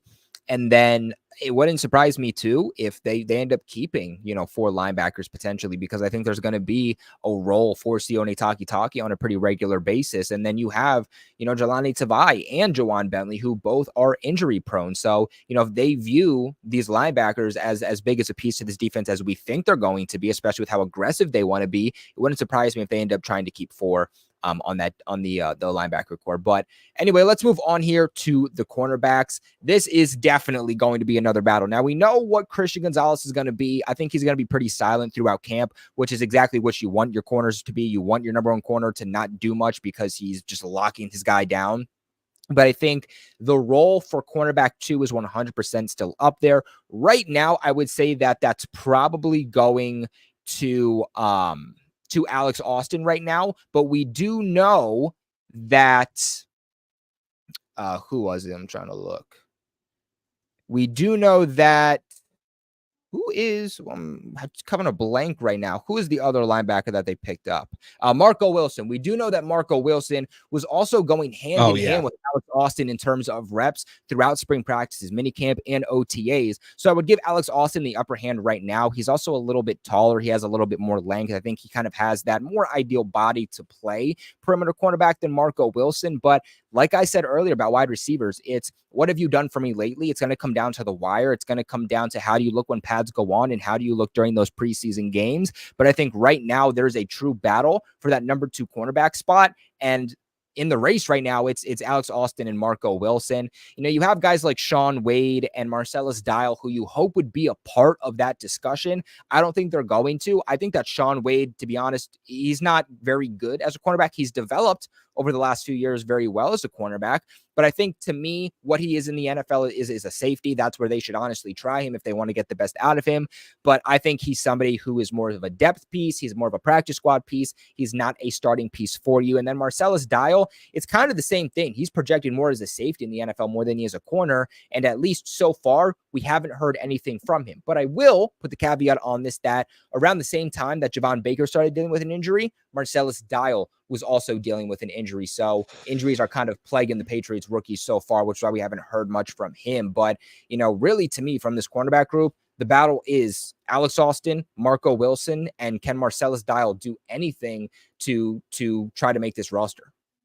Yeah, and the Patriots took 7 corners on their 2023 53-man roster. So looking at this, John Jones, Christian Gonzalez, Marcus Jones, I think that Isaiah Bolden, Alex Austin, and honestly, you have room for whether it's Marcellus Dial or Marco Wilson, or if you want to bring Shaun Wade, maybe you cut that down to 6 because there are probably a little bit more safeties. They only took 5 safeties last year, but you're probably going to want to take Kyle Duggar, Jabril Peppers, Brendan Schooler, Marte Mapu, and Joshua Bledsoe. So maybe, if you do move one of those guys to safeties, maybe you just go 6 and 6 between corners and safeties instead of 7 and 5 like it was last year. But there's a lot of young talent on here. Isaiah Bolden and Alex Austin, yeah, like you mentioned, those guys could slide to the outside, and it would make it a little bit easier for John Jones to slide into the inside. Now you have kind of slot corners and dime personnel stuff of Marcus Jones and Jonathan Jones, who are a little bit smaller. Not that John Jones hasn't been successful on the outside, but he does give up a little bit of size. It's a little unfair. So you can make that switch with them if one of these guys continues to step up. And Alex Austin was good towards the end of last year. I mean, he was pretty dang impressive when he was stepping in for Gonzalez and stuff. Played 5 games for the Patriots. So I think that there's a chance that one of these guys steps up. And like I mentioned, if there's 3 corners on the field, it's probably going to be John Jones and Christian Gonzalez on the outside, and then Marcus Jones in the slot. But if you have to bring in a 4th corner, you're probably going to bring in Alex Austin or Isaiah Bolden on the outside and move John Jones on the inside with Marcus Jones. So not when I say like that one of these guys could push for an outside corner, I'm not saying that they're going to be one of the top 2 guys out there with Christian Gonzalez, but I think that there's a role for them on the outside just because they bring a little bit more height and length to that cornerback room if you need to go up against, T. Higgins, guys like that, which I expect will most likely get the assignment of Christian Gonzalez, but you might have a little bit taller receiver that demands a little bit of a bigger body other than their wide receiver one. So I feel really good about this corner and Safety room. Corner a little bit less. I feel like they could have added, I know everyone wanted Stephon Gilmore, maybe could have added one more guy into the rotation, because like you mentioned, I don't know if Marcellus Dial's ready to break in. Sean Wade's a guy that has not been impressive, even though he had that high hope being traded from the Ravens, and even when he was coming out of Ohio State, he was thought of highly. So unless Isaiah Bolden or Alex Austin do make that step, it's probably a little bit thin just with John Jones, Marcus Jones, and Christian Gonzalez. But those are three really good, capable corners, especially with the amount of safeties you have that can do a lot of things. Yeah, I agree. And I mean, did you see the NFL execs ranking each position? And although Christian Gonzalez obviously wasn't in their top corners, he played 4 games last year, and he was already an honorable mention. And for those of you who don't know how these lists go, it essentially goes: you make the top 10, you get an honorable mention, then you get a vote, and then you just get absolutely nothing. And Christian Gonzalez literally plays in 4 games. He gets Defensive Rookie of the Month, gets injured, and NFL execs still believe that he was good enough to get an honorable mention, which I think says a lot. So I'm pretty confident with him being a cornerback 1 for the Patriots. It all just comes down on who is going to be that second guy. I'm a big fan of just putting players back in positions where they succeed and where they play the best, and not just trying to say, I have a hole, let me fill this hole. And I think Jonathan Jones, especially at this point in his career, is going to play much better as a slot cornerback and get him back to playing there, because it's been a few years since they've done it, because he's had to consistently be their number 1 corner over the last couple of years. Let's keep in mind that when Jonathan Jones is able to play in the slot, he's been one of the best slot cornerbacks every single year in the NFL. He's consistently been a top 3 slot cornerback in the NFL. And like I said, just getting players back into being in positions where they can actually succeed. But other than that, I think the cornerback battle is mostly down to Marco Wilson and Alex Austin. I think it's going to be one of those guys. And I think if both of them really crap the bed, then you have somebody like Jonathan Jones who will end up taking over for that spot as kind of an emergency. But let's move on to the safeties here. To me, my biggest question is, how are the Patriots going to get Kyle Duggar and Jabril Peppers on the field at the same time? You know, Kyle Duggar, he took a real big step back last year, and he was just signed to a big contract extension. I think you need to put him back to where he was in 2022 in order for him to succeed. Although the problem is that you had Jabril Peppers also take a massive step forward last year, because he kind of went into that 2022 Kyle Duggar role. They tried playing Kyle Duggar deep a little bit more, tried him at free safety, and that's just in the NFL not what he is. Now, Kyle Duggar played free safety in college, but since transitioning to the NFL, when the Patriots drafted him in what I want to say 2020, I want to say it was. I think I'm correct on that one. 2020, 2021. I want to say 2020. He has only played as a hybrid linebacker, has played on the strong end of the defense. So I think getting Kyle Duggar back to playing where he was in 2022 has got to be one of the biggest priorities for the Patriots, especially when you have somebody like Jalen Hawkins, who was a free agency addition this offseason, playing so well right now, deep, ironically playing as number 32. I don't think that you should be putting Kyle Duggar or Jabril Peppers back there playing deep, because that's just not the type of roles that they play in. And, you know, even talking about somebody like Marte Mapu, who the Patriots said they view as a safety and not a linebacker, he's somebody who they tried playing deep last year and it didn't work. In fact, it seems like every time he played back there, it was blown coverage by the Patriots defense and a big play was happening for the opposing offense. The plays that Marte Mapu was able to make when he actually got snaps on the defense was when he was playing closer to the line of scrimmage and playing more as a hybrid linebacker. And unfortunately, I just think right now the Patriots have some really good safeties, but they have 3 really good safeties that kind of play all in the same type of role. So figuring out how you can get Kyle Duggar back to playing where he was in 2022, but still capitalizing on Jabril Peppers and Marte Mapu. It's going to be really interesting to see what they do with those guys in training camp. But like I said, I think free safety is pretty much locked down. I think that guy's going to be Jalen Hawkins. I think he makes the Patriots final roster. Right now on their depth chart, they have Jabril Peppers listed as free safety. He's in contract year. Again, you just re-signed Kyle Duggar to a contract extension. Maybe they view him as the guy that they want to play deep. But I think with how physical Jabril Peppers is, you have to have him playing closer to the line. Yeah, and what I like about the safety room, I think that you can do so many unique things with these 3 safeties, right? Jabril Peppers, Kyle Duggar, and Marte Mapu. I I mean, you look at the snap count by Jabril Peppers last year. He played 267 snaps in the box, 134 at wide or at slot corner. He even played 80 out wide, played 424 at free safety. You go look at Kyle Duggar. He played 478 in the box. He even played 168 at slot corner, 371 at deep safety. And then you also have Marte Mapu, who is less snaps, but he played 94 in the box, played 34 at slot corner, and then he also played 60 at free safety. So you have a bunch of guys that can do a lot of things, and that's going to make it really hard for offenses to distinguish, hey, who's blitzing? What coverage are they in? So I don't know if there's a true free safety on this roster. If I had to guess, the true free safety for me would be Joshua Bledsoe or Jalen Hawkins, but I don't think that they play. I think that you're going to have a very unique safety room that can do a bunch of different things. You might show a too high shell, and then you're going to roll Kyle Duggar into the box and then have Jabril Peppers, and then you might flip it the next time so they can't understand it. You might have Jabril Peppers in the box and have Kyle Duggar deep, and then you can do some different coverages there and blitz different guys. So this safety room, it's not with like it was with Devin McCourty as he's the free safety, right? Like that's the guy. No, these guys are going to be able to be manipulative. They're going to have unique coverages, unique blitzes, unique packages, and it's really exciting to see what they can do here because I do view all three of those guys as probably guys that can play better in the box, but they can also play free safety. They're not going to be able to play free safety every snap of the game, but if you're good enough at disguising and good enough at hiding your coverages and not letting the offense know who's going to be where every single play, you can get away with it. So it's going to be really unique to see how they use these guys. I've said this for a couple of years, but you've always had Devin McCourty the last couple of years. You've been like, hey, he's probably going to be the post safety, but now you have these three guys who are legitimately going to be used in different roles, probably, every possession, maybe even every play. They're going to be so unique. It's the true definition of a Swiss Army knife type of player. So I'm really excited to see those three guys, what they can do, how Jerod Mayo, DeMarcus Covington use them, because it could be really fun and it could be really unique compared to what a bunch of other teams do. Yeah, I don't know, man. I worry. I really do worry because I feel like that's something they tried to do last year when they didn't have Devin McCourty, right? Is they tried to say, well, you know what? We're just not going to have a true free safety. We're just going to have guys constantly transitioning back there. It's going to be hard to really disguise what this defense is going to be doing, and we'll be fine. But they just allowed so many big splash plays, and this defense, when they were inconsistent, in big part was because of those big splash plays down the field, and being able to say, you know what, hey, you're going to have your man and you're going to cover this zone. So just be aware. And then guys not knowing exactly what they're doing and the communication just going to hell.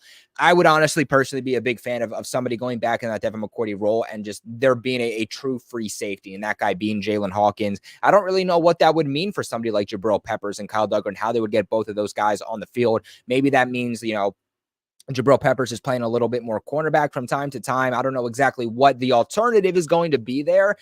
Maybe those guys are just constantly swapping in and off on the field, and that's how they're going to mismatch those guys. I think it's going to be really interesting, but I think the last thing that they need to do, or the last thing they should do, is what they did at free safety last year, because I think, really who was playing deep was the biggest hole on the Patriots defense last year. It wasn't cornerback 1. It wasn't cornerback 2. It wasn't defensive line. It was, wow, there is a true need at free safety. And that loss of Devin McCourty is something that the Patriots are still feeling. So I think that's something that they definitely need to figure out. But I think that kind of wraps up the entire defense, if I'm correct. I think we just hit on every position. Right, Chase? Yeah.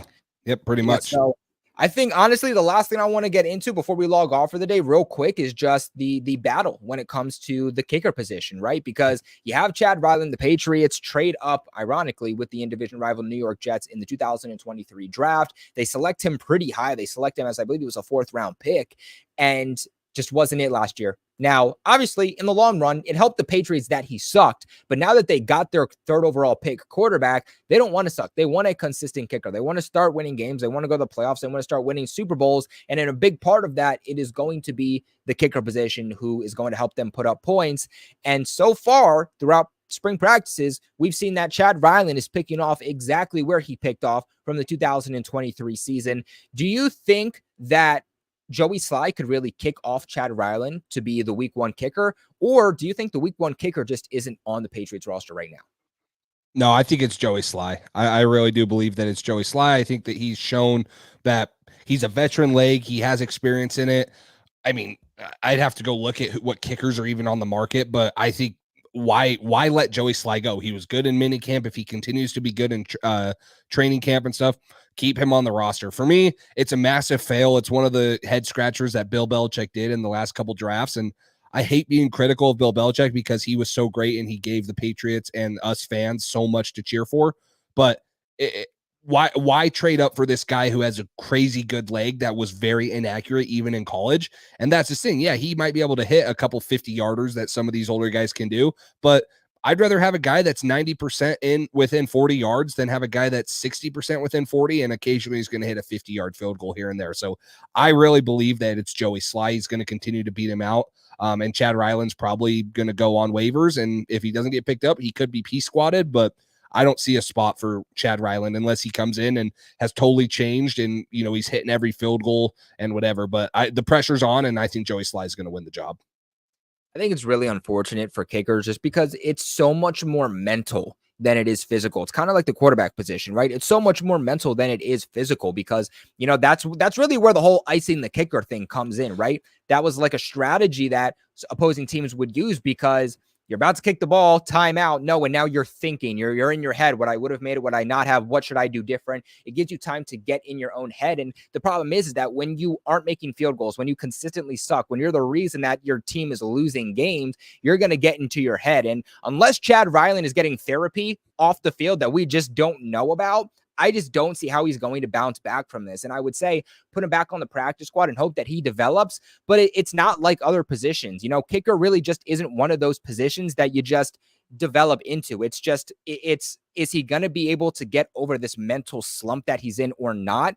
And it's hard, man. It's really hard to get past those mental slumps, especially for kickers and getting past kind of that confidence and that lack of confidence that you have. You know, I think everybody can kind of relate to that on a person-to-person level, is that confidence level that you have. It's not just, let me turn on the confidence, let me turn off the confidence. It's kind of just something you have or something that you don't. And how quick, you know, our kickers able to kind of get past a bad play. And I don't think that Chad Ryland's one of those guys that has been proven to be able to have a bad play and be like, all right, like, let me get back to it. I'll get him next time. You can kind of see him slump down. You can kind of see him get into his head. And I think I kind of agree with you that we're going to look back and just say that this is one of those picks that Belichick made that we're just scratching our heads on. Why did you make it? I agree with you. I don't think Chad Ryland is going to make the roster. I think Joey Sly is going to be the week one kicker unless they have an opportunity to trade for a guy. Then I think, you know, if somebody is consistent enough and has two really good kickers, then we could, but that's very, very rare. Other than that scenario happening, I think Joey Sly is the week one kicker for the Patriots. Is he perfect? No. Is he going to be Nick Folk? No. But at the end of the day, he is more consistent than you're going to get from Chad Ryland. And that's just what the Patriots need, a guy who's going to be a little bit more consistent. Yeah, and Joey Sly, he's been in the league since 2019. He has a career 82.3% field goal percentage. Last year, he was 3 for 5 on 50-plus yarders and 7 for 9 on 40 to 49 yarders. His longest kick he ever made was last year. It was 61 yards for Washington. So he has the strong leg. He has the accuracy too. And, you know, like you mentioned, he has the experience. And I agree, kicker is a very unfortunate position. It's really, really hard. But you got to have a guy that has a little bit of mental fortitude. And I think Joey Sly's at least been through that. He's been on a couple teams, Carolina, Houston, San Francisco, and then now he's been on Washington. And if he makes a team here, he would be on that would be a 6th team since he's been in the league. So I really do believe it's Joey Sly. I think that he's going to give the Patriots the best chance to have, you know, at least put points on the board. If they get in the red zone or get down in the opponent's territory, he's going to be the best chance to put points on the board. And that's really all I care about, especially this year. Not very much high hopes. You might stall out most of the time at the 30 or 40. So you need a guy that can hit, you know, a 45-yard field goal pretty consistently. Yeah. And guys, I do have an update on the Patriots merch. So the presidential merch that I showed you guys earlier, let me real quick just pop it back up on the screen. So for those of you who aren't watching, you have a little bit more of an idea of what I'm talking about. So Roundtable Sports has just dropped, it's the link in the description below, merch for every team. And it's like presidential merch, right? So for the Browns, it's Watson Cooper. For the Commanders, it's Daniels McLaurin. Dan said that they haven't made it for the Patriots yet, but it's for a reason. They're not exactly sure who to put on there. So, Patriots fans, let us know in the chat right now. This is coming from you. This is merch for you guys. What would you want for the New England Patriots? Drake May and who? Drake May and Jalen Polk, Jake May, Javon Baker. I feel like Jalen Polk. Drake May, and Demario Douglas. What do you guys want? What quarterback and receiver combination do you guys want? Let us know in the chat. Hey, Colby, will you put in a word for me? I know I have Richie's number. I still need to text him. I think the Patriots need some Drake and Bake merch. If you guys have ever seen Talladega Nights Shake and Bake, we might need some Drake and Make merch or merch somehow. That might be a nickname right there. You know, if Patriots fans are interested in that, but I would agree with you. I would say it's probably got to be May and Polk or May and Bourne. Maybe May and Douglas. I don't know. There's not the true number one wide receiver, but there's no point in getting Jacoby Brissett. So it's probably going to be May and Polk would be my opinion. If you're talking about who I'd want to buy for the future, Daniels and McLaurin's pretty good, but man, if you're putting stock in shirts, get a May and Polk 2024 one. That could be, the best one here in a year or two. So yeah, 100% agree. Guys, let us know. I promise Patriots merch is on the way. I've sent over a couple of my ideas. By the way, I have sent over some Drake May and Jalen Polk and even some Javon Baker ones. So we're definitely hoping to get more of those made. We are putting respect on the New England Patriots. But guys, we do want to hear from you, the Patriots fans, what type of merch that you guys want to see. So let us know. Drake May and what receiver? And I'll make sure to let Dan know so we can get some Patriots merch here for you guys. But I think other than that, that's going to wrap it up for today's show. Please make sure you guys hit that like button on your way out. But Jace, any last words? No, I appreciate all the support, guys. Again, still just starting this roundtable, so make sure you guys hit that like button, subscribe, tell your other Patriots fans, tell your other AFC East fans about it. Make sure you guys subscribe to both mine and Colby's individual channel for more Patriots-specific news, on a weekly basis and stuff, and you guys can follow us individually and then here on the roundtable. But no, appreciate it. It's been fun the first couple of weeks, and it's just going to get better from here because we actually got some football to talk about, and we'll be having some actual, footage or news and stuff that we can, talk about here, not just speculation. So good to have all you guys in here. Appreciate all the support.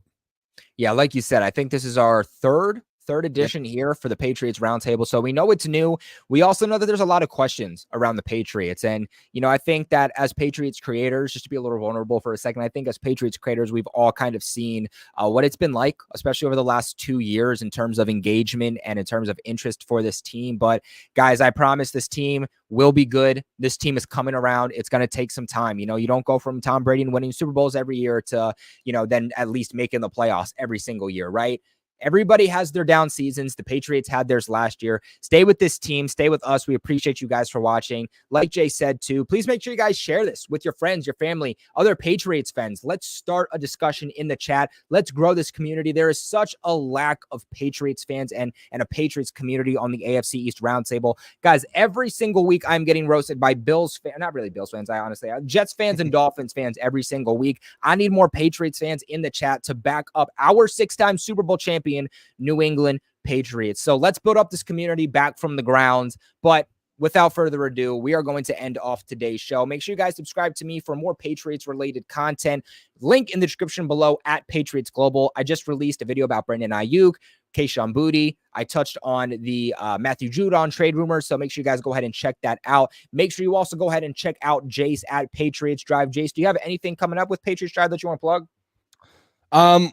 Yeah, we will be doing probably a live stream. It will be very similar to this on our channel, but we'll be covering all this stuff too. If you guys haven't and you're interested, I do film reviews on that channel. I did Drake May, Jalen Polk, and Javon Baker. So if you want to go see some college film from those guys and what the Patriots have and what they're what they drafted, we have those 3 videos up on our channel. That's probably the most prominent thing right now, but most of the stuff as of right now is just going to be the same talk as on here. But if you guys want to hear it again or want to come hear, Cole's opinion, that's who does the Patriots Drive podcast with me, you'll be able to just consume as much Patriot content as you want. So other than that, it will be, probably wait until the season comes and, then we'll be talking about the games and stuff. Probably, I know we'll plan on doing a schedule prediction in here, record predictions and stuff. And I'm sure you'll do that on your channel. I'll do that on mine. So you guys could consume, 3 different Patriots accounts all, within a easy amount of time. So, yep. But that would be it for our channel. Yeah, guys, little quick plug on my channel. I'll be doing recaps every single day for Patriots training camp. I'll be there a couple of days too, so you guys will get my own personal notes from the days I'm there. Days I'm not there, of course, you'll get notes that were all taken from the media, and I'll break down the day and everything that we saw. Also, little sneak peek to this upcoming season. Not only am I going to be doing post-game breakdowns, but I'm also going to be doing live streams during the games, live game reactions, breakdowns, all of that stuff, watch parties for every single matchup for the Patriots this year. Really trying to take over the industry for the New England Patriots. And it would mean the world if you guys were there to support us. Because really, without you, guys, we can't do this. We can't do this individually. We can't do it here on the Roundtable. It takes all of you guys, your liking, your subscribing, your comments, your shares, your support for this to go somewhere. So ride with us, and we will make sure to provide you with content that you guys are going to enjoy for the best team in NFL history. But we appreciate you all so much for watching. But most importantly, guys, never forget, go Pats.